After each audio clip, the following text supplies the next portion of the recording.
Hello दोस्तों, welcome to software engineering channel. क्या हाल चाल है आप लोगों का। सी शार्प का आज हम एक नया टॉपिक यहाँ पर डिस्कस करने वाले हैं और उसको साथ साथ इम्प्लीमेंट करके देखने वाले हैं कि वो होता क्या है और वो किस तरीके से इम्प्लीमेंट होता है। और वो टॉपिक है डेलीगेट्स का।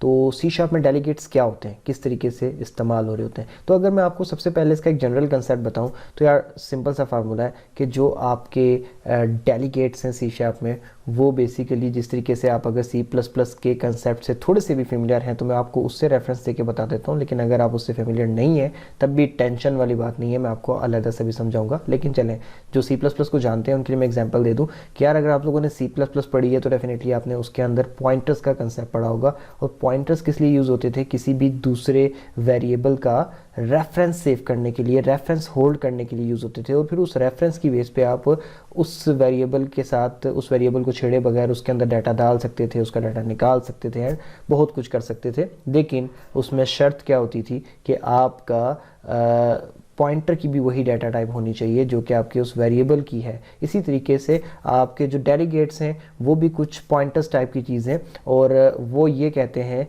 कि आप हमारे पास एज अ पैरामीटर हमें जो है कोई भी एक फंक्शन, कोई भी एक मेथड दे दें और फिर हम जो डेलीगेट्स हैं वो ये कहते हैं कि फिर हम क्या करेंगे कि हम वो तमाम फंक्शन वाली फंक्शनैलिटीज़ हम अपने बिहाफ पे आपको प्रोवाइड करने लग जाएंगे। और फिर इसके अंदर कुछ मल्टीकास्टिंग जैसे भी कंसेप्ट होते हैं। तो ये एक जनरल कंसेप्ट था। तो बाकी जो लोग सी शार्प पे डायरेक्ट आए उनको ये बता दूं कि आपका जो भी आपके मेथड्स होते हैं, जो आपके फंक्शंस होते हैं, बेसिकली कहीं ना कहीं आपकी मेमोरी में रेफरेंस्ड होते हैं। तो उन रेफरेंसेस को होल्ड करते हैं आपके डेलीगेट्स। और जब आप उनको डेलीगेट्स को अपने मेथड्स के रेफरेंस दे देते हो तो वो तमाम फंक्शनैलिटीज़ जो कि आप अपने फंक्शन को, जो कि आप अपने मेथड को कॉल करके अचीव कर रहे होते हो, वही तमाम फंक्शनैलिटीज़ आप उस मेथड की बजाय उस डेलीगेट को कॉल करके अचीव कर सकते हो। तो अभी हम सबसे पहले क्या करते हैं, यहाँ पर एक सी शार्प की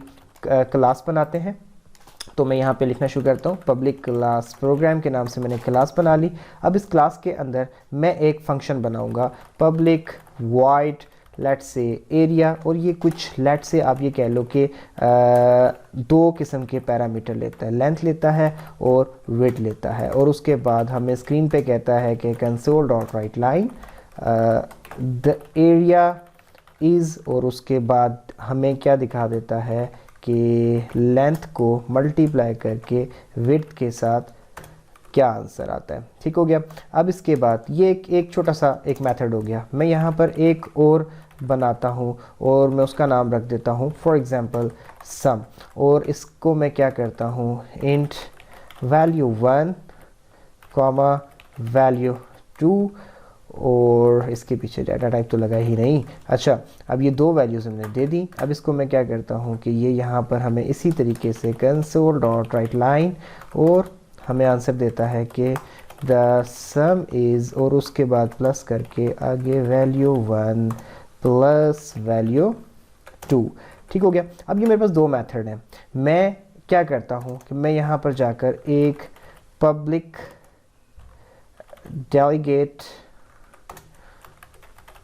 वाइड माय डेलीगेट के नाम से एक डेलीगेट बनाने जा रहा हूँ। और इस डेलीगेट की खासियत ये होगी कि ये दो पैरामीटर लेता होगा। ठीक हो गया, एक पहला इंट और दूसरा भी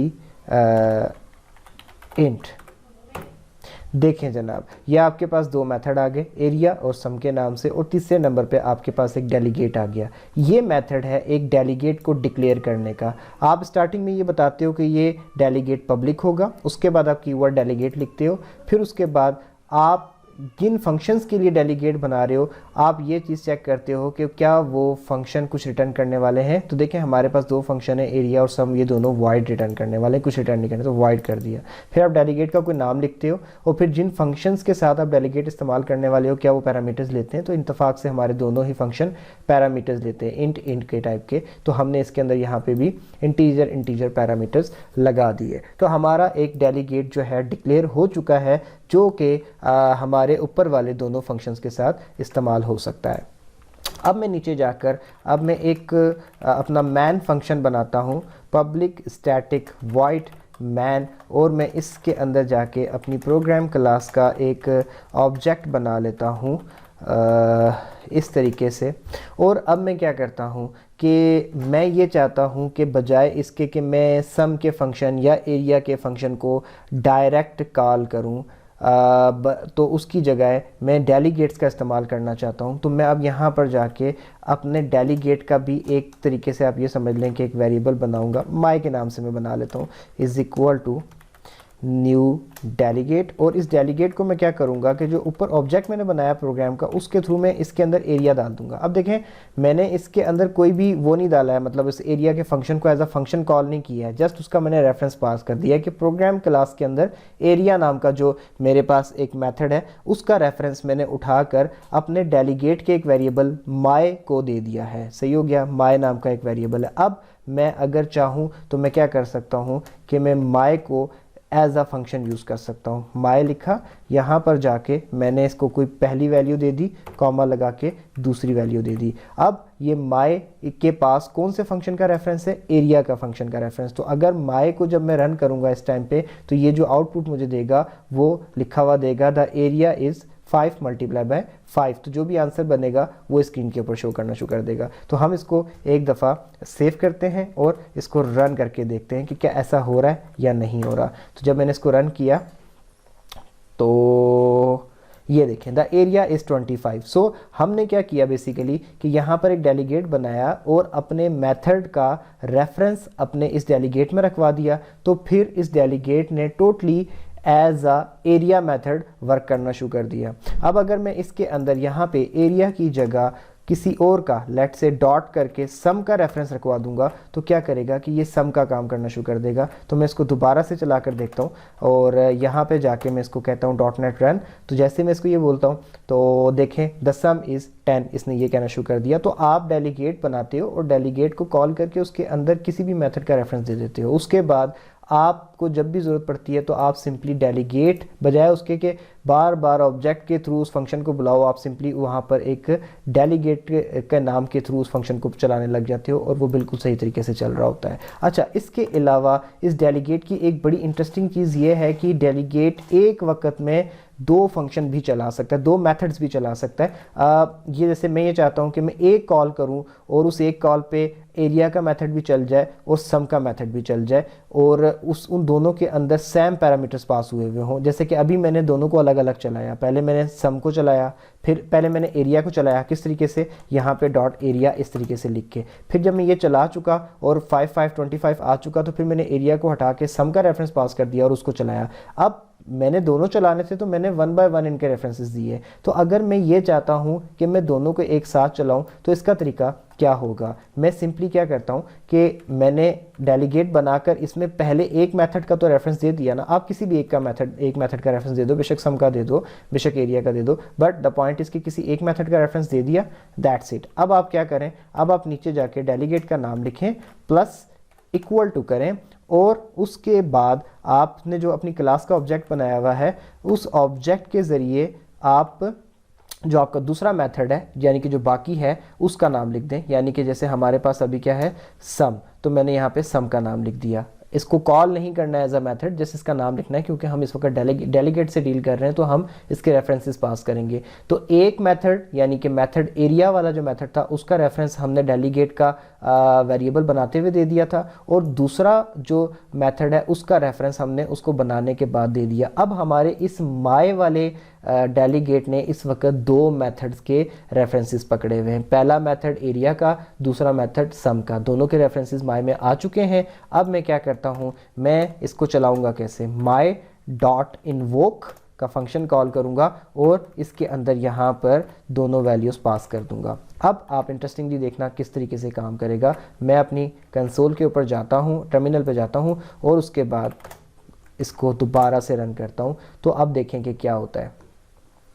सो ये देखें, पहले तो एरिया वाला फंक्शन चला, द एरिया इज़ 25 और उसके फ़ौरन बाद द सम इज़ 10। तो वो भी चल गया। तो इसको आप मल्टीकास्टिंग कह रहे होते हो एक तरीके से। आपने एक ही डेलीगेट में दो फंक्शन के रेफरेंसेस पास कर दिए और उसके बाद आपने सिर्फ उस एक ही डेलीगेट को इन्वोक के फंक्शन के थ्रू चलाया और उसमें जो पैरामीटर दिए और वो दोनों के दोनों आपके फंक्शंस के अंदर चले गए और दोनों के दोनों फंक्शन चल गए। तो ये डेलीगेट का बड़ा इंटरेस्टिंग सा सिस्टम है, किस तरीके से आप इस्तेमाल कर सकते हैं आपको पता चल गया होगा। बेसिकली ये आपके मेथड्स के मेमोरी रेफरेंसेस पकड़ लेता है और फिर खुद भी उन्हीं मेथड्स की तरह बिहेव करने लग जाता है। और प्लस पॉइंट इसमें यह है कि आप इसमें एक से ज़्यादा मेथड्स के रेफरेंसेस भी पकड़ सकते हैं और फिर उसके बाद जब उसके पैरामीटर्स में कोई वैल्यूज़ पास करके आप उसको एक्टिवेट करते हैं तो वो तमाम मेथड जिनके रेफरेंसेस आपके डेलीगेट में पड़े होते हैं उन तमाम मेथड्स को वही वैल्यूज़ एज आर्ग्यूमेंट पास हो जाती हैं जो कि आपने यहाँ से दी हुई होती हैं और उनकी बेस पे आपके फंक्शन स्टेप बाय स्टेप चलना शुरू हो जाते हैं। ओके, सो अभी तक आपको डेलीगेट की जो बेसिक वर्किंग है वो तो समझ में आ गई होगी कि किस तरीके से एक डेलीगेट जो है वो एक मेथड का जो है वो रेफरेंस होल्ड कर लेता है और फिर खुद जो है उस मेथड की तरह बिहेव करने लग जाता है। और अगर आप चाहें तो एक से ज़्यादा मेथड, चाहे वो 2 हों या 3 या 4 या जितने भी, तो आप उनके भी रेफरेंसेस उसमें सेव करवा सकते हैं और सबको एक साथ सेम पैरामीटर्स के ऊपर भी अगर आप रन करना चाहें तो कर सकते हैं। इससे आपको एक पर्सपेक्टिव डेलीगेट का समझ आया होगा, एक वे कि किस तरीके से डेलीगेट इस्तेमाल होता है वो समझ में आया होगा। अब डेलीगेट से हमें एक बेनिफिट और मिलता है कि हम किसी भी और मेथड को अगर हम पैरामीटर के अंदर अपना कोई और मेथड पास करना चाहें तो हम वो भी कर सकते हैं। जैसे कि आप एक मेथड बनाते हो, उसके अंदर आप टॉप पे पैरामीटर्स दे रहे होते हो, int value 1 comma int value 2। अब इसी तरीके से अगर वो आपकी इंटीजर वैल्यूज़ आपके मेथड में लेके जा रहा है, लेकिन आप ये चाहते हो कि मैं कुछ ऐसा करूं कि मैं इस मेथड 1 को method 2 as a parameter pass कर दूं और फिर वो अंदर जाके कुछ काम करना शुरू कर दे, तो ये चीज़ें भी आप डेलीगेट के थ्रू कर सकते हैं और बड़े इंटरेस्टिंग वे में कर सकते हैं। बड़े ज़बरदस्त तरीके से आप इसकी चीज़ें इस्तेमाल कर सकते हैं। तो मैं एक छोटा सा प्रोग्राम आपके सामने लिखने वाला हूँ, साथ साथ मैं लाइन बाय लाइन उसको एक्सप्लेन भी करता चला जाऊँगा और उससे आपको ये कंसेप्ट भी क्लियर हो जाएगा। तो देखें, मैं यहाँ पर सबसे पहले दोबारा से मैंने अपना सब कुछ क्लियर कर दिया था, तो यहाँ पर मैं दोबारा से एक क्लास बनाता हूँ और क्लास बनाने के बाद मैं यहाँ पर एक सबसे पहले डेलीगेट बना लेता हूँ और वो हमें इंट रिटर्न किया करेगा और उसकी टाइप जो है वो ट्रांसफार्मर है, मतलब उसका नाम जो है वो ट्रांसफार्मर है और वो 2 पैरामीटर लेता है, पहला इंट ए और दूसरा इंट बी। यानी कि अब कोई भी ऐसा मेथड जो कि int data type data return करता हो और 2 पैरामीटर्स इंटीजर टाइप के लेता हो, उसका रेफरेंस हम इस ट्रांसफार्मर नाम के डेलीगेट में रख सकते हैं। अब मैं यहाँ जाकर एक फंक्शन बनाता हूँ पब्लिक इंट सम के नाम से और इसके अंदर मैं इंट ए कामा इंट बी कर देता हूँ और मैं बोल देता हूँ कि ये वाला जो मेरा मेथड है ये रिटर्न किया करेगा ए प्लस बी की वैल्यू। अब सेम ऐसा ही मैं एक मेथड और बना लेता हूँ, कॉपी, और उसके बाद इसको मैं यहाँ पर SUB कर देता हूँ और यहाँ पे प्लस की जगह माइनस, यानी कि a माइनस बी की वैल्यू ये रिटर्न किया करेगा। मेरे पास 2 फंक्शन हो गए। अब मैं एक ऐसा ही और फंक्शन बनाने जा रहा हूँ जिसका नाम मैं कैलकुलेशन रखूँगा और ये कैलकुलेशन का फंक्शन क्या करेगा, हमें वैल्यू तो इंट की ही रिटर्न किया करेगा, लेकिन इसमें कुछ और इंटरेस्टिंग होने वाला है। ये क्या किया करेगा कि आपसे पहले तो एक वैल्यू लिया करेगा, फिर ये दूसरी वैल्यू लिया करेगा, फिर ये तीसरी वैल्यू लिया करेगा जो कि ट्रांसफार्मर टाइप की होगी और वो अपने वेरिएबल किसी t नाम के वेरिएबल में सेव कर लिया करेगा। उसके बाद मेरे पास यहाँ पर क्या होगा कि ये क्या किया करेगा, ये रिटर्न किया करेगा कौन सी वैल्यू, t, और उसके आगे इंट ए और आगे जाकर मैं इंट ए नहीं, यहाँ पे मैं डिक्लेयर नहीं करना, बस पास करना है ए बी। अब मैंने किया ये कि मैंने कहा कि जो कैलकुलेशन का फंक्शन है ये पहले 2 इंटीजर वैल्यू लेगा और इंटीजर वैल्यूज़ लेने के बाद तीसरे नंबर पे एक किसी मेथड का रेफरेंस लेगा। हो सकता है मैं सब का मेथड पास कर दूं और सम का मेथड पास कर दूं और फिर वो जो मेथड जो भी मैं पास करूंगा वो टी नाम के वेरिएबल में सेव हो जाएगा। फिर मैं यहाँ पर जाके क्या करूंगा कि टी नाम का जो भी टी नाम के वेरिएबल में जो भी मेथड है, चाहे सब है या सम है जो कि ऊपर से यूज़र ने पास किया होगा, उसको मैं ए और बी की वैल्यूज़ दे दूंगा और अकॉर्डिंग टू दैट रेफरेंस जो भी इसके अंदर सेव हुआ होगा टी में, वो या तो प्लस हो जाएंगी वैल्यूज़ या फिर माइनस हो जाएंगी और हमें रिटर्न मिल जाएगा। अब हमारे पास सम का भी फंक्शन है, हमारे पास सब का भी फंक्शन है, लेकिन जब हमें ज़रूरत पड़ेगी तो हमें सम का या सब का फंक्शन कॉल करने की ज़रूरत कभी भी नहीं पड़ेगी, हमें डायरेक्टली कैलकुलेशन के फंक्शन को हम कॉल कर लिया करेंगे, उसको वैल्यूज़ दे दिया करेंगे और तीसरे नंबर पे हम यहाँ पर अपने फंक्शन का नाम लिख दिया करेंगे। तो जिस फंक्शन का नाम हम यहाँ से पास करेंगे उस फंक्शन की फंक्शनैलिटीज़ जो है हमें कैलकुलेशन के थ्रू मिल जाया करेंगी। अब मैंने 3 फंक्शन तो बना लिए, सम, सब और कैलकुलेशन का, और डेलीगेट भी बना लिया। अब इनको चलाने के लिए मैं एक मैन मेथड बना लेता हूँ, पब्लिक स्टैटिक वाइड मैन के नाम से मैंने एक फंक्शन बना लिया। और इसके अंदर आने के बाद मैं क्या करता हूँ कि मैं प्रोग्राम क्लास का एक ऑब्जेक्ट बना लेता हूँ इज़ इक्वल टू न्यू करके, और यहाँ पर जाने के बाद इस प्रोग्राम क्लास का एक ऑब्जेक्ट बनाने के बाद मैं क्या करता हूँ कि मैं डायरेक्ट कैलकुलेशन के फंक्शन को कॉल करता हूँ, और उसका क्योंकि वो वैल्यू रिटर्न कर रहा है इंटीजर टाइप में, तो मुझे पकड़ना भी है वो वैल्यू को, तो मैं इंट आंस के अंदर जाके उसको पकड़ लूँगा। तो प्रोग्राम डॉट कैलकुलेशन को मैंने कॉल किया। अब मैं कोई एक वैल्यू यहाँ पे दे देता हूँ इसको, लेट से 15, और कॉमा लगा के दूसरी वैल्यू यहाँ पे दे देता हूँ, लेट से 10, और तीसरे नंबर पे मैं क्या करता हूँ प्रोग्राम डॉट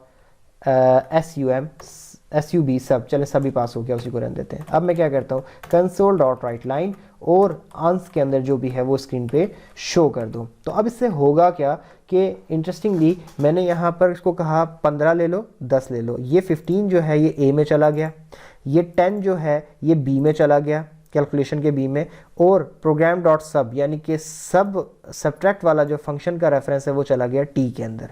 फिर मैंने रिटर्न में जाके क्या किया, TAB यानी कि T के अंदर जो भी फंक्शन पड़ा हुआ है उसको पैरामीटर A और B दे दो। तो अब क्या होगा कि सब्ट्रैक्ट के फंक्शन को पैरामीटर A और B में पड़ी हुई वैल्यूज़ 15 और 10 मिल जाएगा, और वो जो सब्ट्रैक्शन होगी परफॉर्म करके जो आंसर रिटर्न होगा आंसर में आ जाएगा और हमें स्क्रीन पे शो हो जाएगा। तो चले हम इसको चला कर देखते हैं, और मैं इसको जैसे ही यहाँ पर चलाता हूँ तो देखें हमारा स्क्रीन पे आंसर क्या आता है। तो देखें मैंने क्या किया कि 15 माइनस 10 कर दिया तो 5 आंसर आ गया। अब मैं क्या करता हूँ कि मैं इसको SUB की जगह .SUM लगा देता हूँ। अब जब मैंने SUM लगा दिया तो अब मैं दोबारा से प्रोग्राम को रन करता हूँ, सॉरी मैंने वहीं पे लिखना शुरू कर दिया, SUM लगा दिया है, और अब मैं यहाँ जाके लिखता हूँ इसको सब कुछ रिमूव करके दोबारा से जैसे मैं प्रोग्राम को रन करता हूँ तो देखें क्या होता है।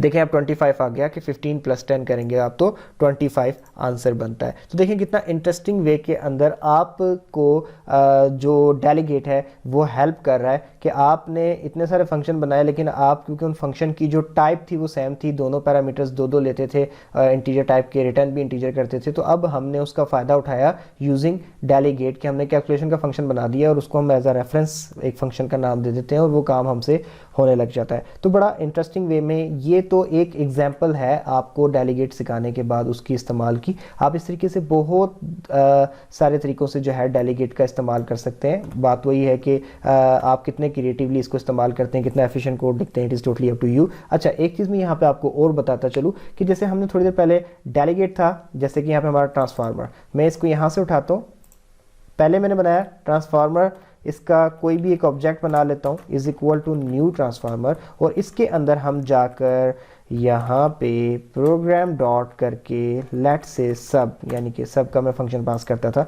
तो उसके बाद अब मैं ट्रांसफार्मर के अंदर वो तमाम फंक्शनलिटीज़ ला चुका हूँ जो कि एक सबट्रैक्ट के फंक्शन की थी। तो अब मैं इसको यहाँ से पैरामीटर पास कर सकता हूँ एंड सो ऑन, जो कुछ करना चाहूँ मैं कर सकता हूँ इसके साथ। ये काम मैं डायरेक्ट भी कर सकता हूँ। फॉर एग्जांपल ये is equal to new transformer ना लिखूँ बल्कि इज़ इक्वल टू करके प्रोग्राम डॉट सब इस तरीके से लिख दूँ तो ये भी मोर देन इनफ है। ये उसका शॉर्टकट वे है, ठीक है, इस चीज़ को भी याद रखिएगा। और इसी चीज़ का फ़ायदा हमने उठाया है यहाँ पर कि इस टी के अंदर हमने ऊपर से जो भी यहाँ से ऊपर से पैरामीटर में फंक्शन का नाम पास कर रहे थे वो टी में जा रहा था और वो सेफ होके तो काम कर रहा था। तो होपफुली कि अब पीछे आपको कंसेप्ट जो है डेलीगेट के क्लियर हो गए होंगे, और फिर ये ट्रांसफार्मर वाली मैंने एग्जाम्पल जब की तो इससे और ज़्यादा क्लियर हो गए होंगे, और जो कुछ रही सी कसर होगी वो भी दूर हो गई होगी। तो होपफुली कि आपको लेक्चर पसंद आया होगा। अगर अच्छा लगा हो तो प्लीज़ लाइक करके चैनल को सब्सक्राइब करके हमें सपोर्ट प्रोवाइड करें, कमेंट में अप्रिशिएट किया करें ताकि हमें मोटिवेशन मिले ऐसी और से और वीडियोस बनाने की। तो दोबारा मिलेंगे किसी नेक्स्ट वीडियो में, तब तक के लिए